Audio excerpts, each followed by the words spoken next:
Cuando Hernán Cortés y su pequeño ejército tomó la ciudad azteca de Tenochtitlán, grandes cambios se estaban produciendo en la estructura social de España. Con la caída del reino nazarí de Granada, todo vestigio del poder musulmán de Al-Ándalus había desaparecido de la península ibérica. Y con la llegada de Carlos V, una novedosa visión de Estado se estaba gestando.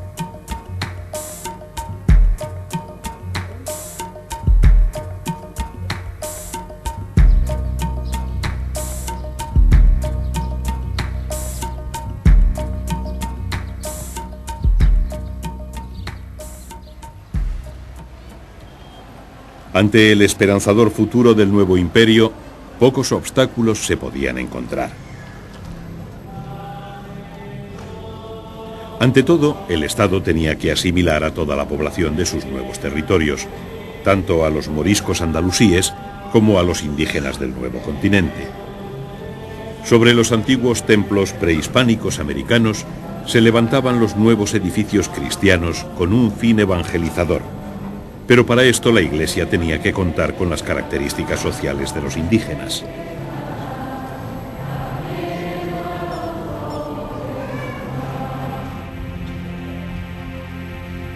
Entre los siglos XVI y XVIII se desarrolló en México una nueva arquitectura religiosa que integraba elementos indígenas. Un buen ejemplo son las capillas abiertas, como esta de la iglesia de San Francisco en la localidad mexicana de Tlaxcala. Como quiera que los indígenas estaban habituados a celebrar los ritos religiosos en el exterior de sus templos, aquí las populosas misas de los domingos se hacían al aire libre. Aunque algunos maledicentes pensaban que la razón real de tal adaptación era la escasez de medios económicos.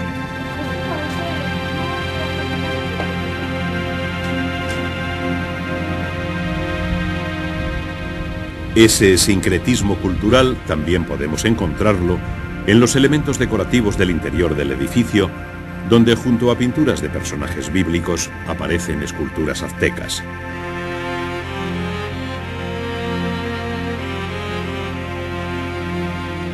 Pero el auténtico sincretismo que representa a esta época podemos encontrarlo en la misma estructura del edificio. Estas formas geométricas de sus artesonados nos transportan al mundo musulmán del perdido Al-Ándalus y sin embargo están presentes en la mayoría de los edificios cristianos del Nuevo Mundo construidos hasta el siglo XVIII. Este estilo artístico es el llamado mudéjar, aunque paradójicamente los mudéjares dejaron de habitar en España desde principios del siglo XVI tras la caída del reino nazarí de Granada.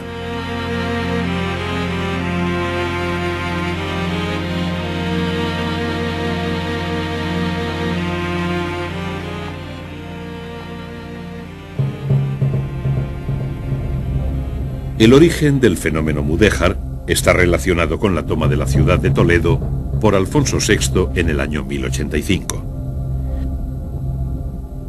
Esta ciudad andalusí pasó a la corona de Castilla con unas capitulaciones en las que posibilitaba la permanencia de los musulmanes sometidos con facultad para conservar su religión y sus costumbres. Etimológicamente, mudéjar deriva de la palabra árabe mudayyan, que significa aquel a quien ha sido permitido quedarse. Tras la conquista, las mezquitas permanecieron en pie, aunque consagradas a la fe cristiana, en tanto que palacios y viviendas pasaron a ser residencia de la monarquía y los nobles. Esta peculiar actitud conservacionista no solo se debía a cuestiones económicas, sino que también respondía a un sentimiento de admiración ante la belleza del arte hispano-musulmán que encontraron. Las dos culturas convivieron, al menos formalmente, en un ambiente muy islamizado. Estas relaciones fructificarían a la larga en el mudéjar, un estilo que los castellanos y aragoneses extenderían a todos sus territorios.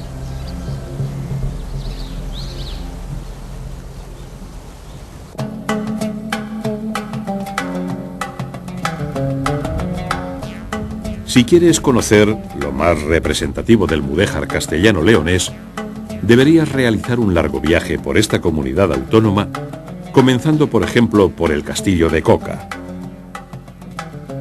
aunque también puedes dirigirte directamente a Olmedo, donde encontrarás, además del castillo de Coca, lo mejor del mudéjar de esta comunidad.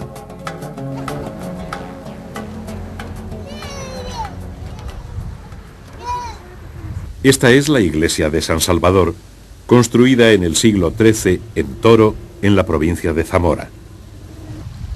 Esta es la iglesia de la Lugareja de Arévalo, en Ávila. El parque temático del mudéjar de Olmedo cuenta con 12 réplicas exactas y a escala de lo más original que Castilla y León ha producido en el estilo mudéjar. En realidad, el mudéjar no puede considerarse estrictamente como un estilo de arte, como son el gótico o el románico. Los mudéjares, al añadir influencias de esos estilos al arte hispano-musulmán, generaron una personalidad propia, única en Europa. Los nuevos estilos europeos que entraban en España no eran las únicas influencias del mudéjar. También se fue enriqueciendo con el nuevo arte norteafricano que seguía entrando en Al-Ándalus.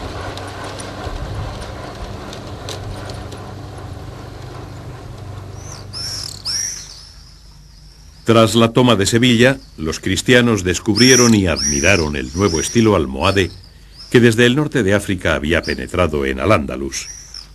Aunque en un primer momento, además de reutilizarse los edificios musulmanes, se levantaron iglesias siguiendo el modelo gótico, poco después quedarían seducidos por las creaciones islámicas e incorporaron al mudéjar esos motivos decorativos en edificios mudéjares como en el campanario de esta iglesia de San Marcos.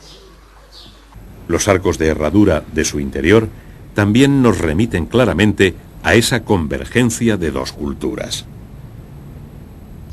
A mediados del siglo XIII todo el valle del Guadalquivir estaba en manos cristianas. Al-Ándalus se había reducido al pequeño reino de Granada en el sureste peninsular.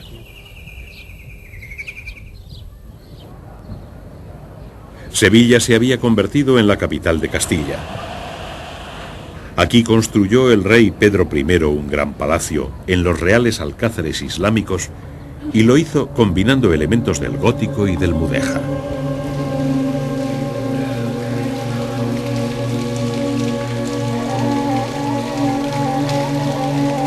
En aquel tiempo la palabra mudéjar ya no solo servía para designar a un grupo étnico o a un estilo artístico, sino que representaba a todo un fenómeno de pervivencia del arte hispano-musulmán en la España cristiana. Ya no sorprendía que para la realización de este palacio trabajaran alarifes cristianos y mudéjares de Castilla. Junto a ellos también participaron artesanos musulmanes cedidos por el sultán del reino nazarí. Una actuación conjunta que revitalizó el mudéjar sevillano y toledano y que incidió en la formación del propio arte nazarí.